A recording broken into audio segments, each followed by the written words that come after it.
Mary in Yorkshire. They arrived at a very large old house. It looked dark and unfriendly from the outside. Inside, Mary looked around the big shady hall and felt very small and lost.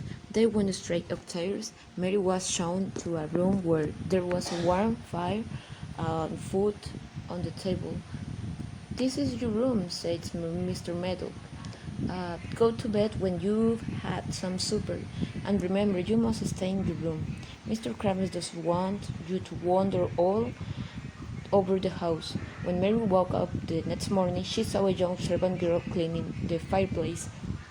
The room seemed dark and rather strange, with pictures in front of dogs and horses and ladies of the walls. It was not a child room at all. From window she could not see any trees or house, only wild land, which looked like a kind of purple sea. "Who are you?" she asked on the servant coldly. "Martha, miss," you answered the girl with a smile. "And what's that outside?" Mary continued. "That's the moor," smiled Martha. "Do you like it?" "No," replied Mary immediately. "I hate it." "That's because you don't know it. You will like it." I love it. It's lovely in spring and summer where there are flowers. It always smells too sweet. The air is so fresh and the birds sing so beautiful. I never want to leave the moor. Mary was feeling worse, but very bad-tempered. "You're a strange servants," she said.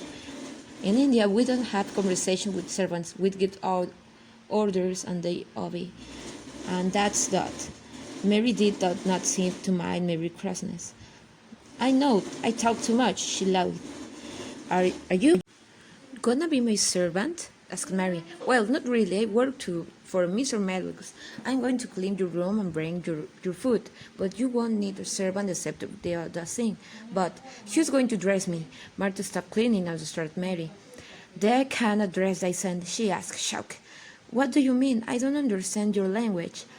"Oh, I forgot. We all speak the Yorkshire dialect here, but of course you don't understand it. I meant to say, can you put your own clothes?" "Of course not. My servant always used to dress me."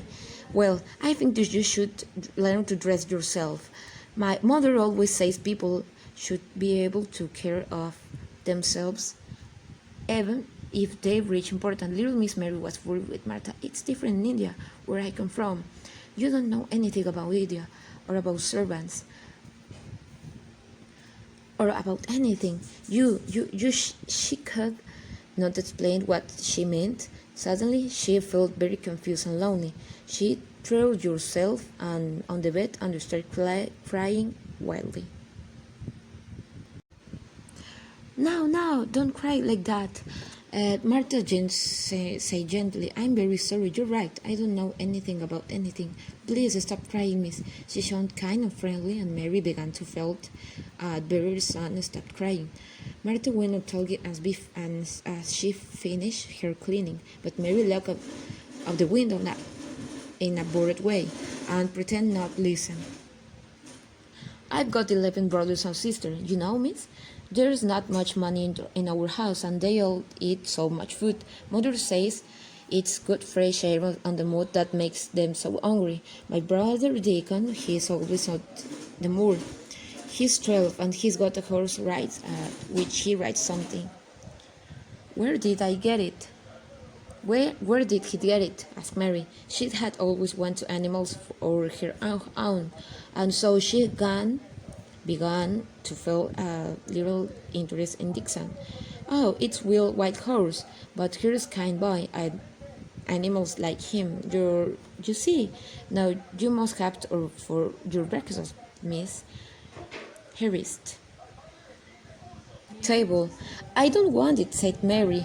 "I'm not hungry." "What?" cried Martha. "My little brothers and sisters would eat all this in 5 minutes." "Why?" asked Mary coldly. "Because they don't get enough to eat. That's why they're always hungry. You're very lucky to have the food, miss." Mary said nothing, but she drank some tea and ate a little bread. "Now, put a coat on and run outside to play," said Martha. Do you go be in the fresh air? Mary looked out on the window and the coral gray sky.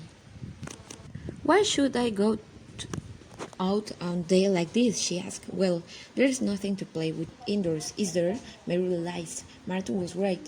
But who will go with me? She said. Martin started her. Nobody. You'll have to learn to play by yourself. Deacon plays by himself on the moors for hours with the wild birds and the sheep and the other animals. She looked away for a moment. Perhaps I shouldn't tell you this, but one of the walled gardens is locked up. Nobody's been in there for 10 years. It was Mr. Craven's garden, and when she died so suddenly, Mr. Craven looked it and buried the key. Oh, I must go. I can't hear Mr. Maddox. Bill ragging for me.